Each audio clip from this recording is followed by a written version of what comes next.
So how many days did I take? All right, so 50 chapters. Sorry, not 50 chapters, 50,000 words. I knew that I could write 1,000 words a day, right? So I decided, okay, I'm gonna work for an hour a day for 5 days a week. Why? Because when we first got to Bali, that's what we were doing. Monday to Friday, we would go out and explore something. And in Bali, it takes at that time an hour and a half to get anywhere.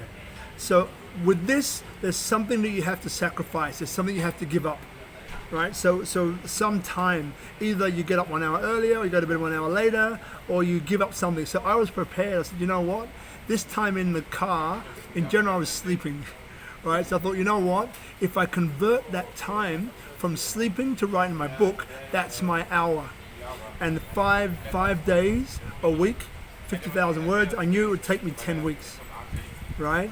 And that's exactly what I did. So I wrote for 1 hour a day, and it took me 10 weeks because I did it five days a week. Now, I also knew that I wasn't stressing myself out. I wasn't like, going so deep. Like, I could have done 2 hours a day, 3 hours a day probably, but 1 hour a day was easy because it's like, hey, in the morning as I sleep, before I go to sleep at night, I little prayer, thank you God, tomorrow I'm going to wake up in a great state for writing, and I'm going to write exactly what I'm supposed to, and it's going to flow, and it's going to be easy, and I'm going to be inspired to do it.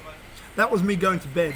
And then when I wake up in the morning, it's like, man, I feel sad today, I feel happy today. I thought, right, what if I feel happy, what thoughts can I imagine from my background, from my history, from my past that makes me feel even happier, right? And then the minute I'll get in that car to go, his name is Maru, my driver, the minute I get in the car, I was like, bang.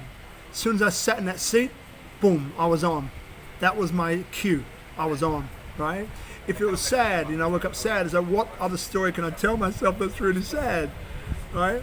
And the beautiful thing is that when you do that, it's extremely cathartic, right? So what actually happens is that, it's like, I feel so sad, and I make myself feel even more sad. But then what happens is that through that hour of writing completely in a sad way of being, which is completely in alignment with what I need to write, it was cathartic. It's like I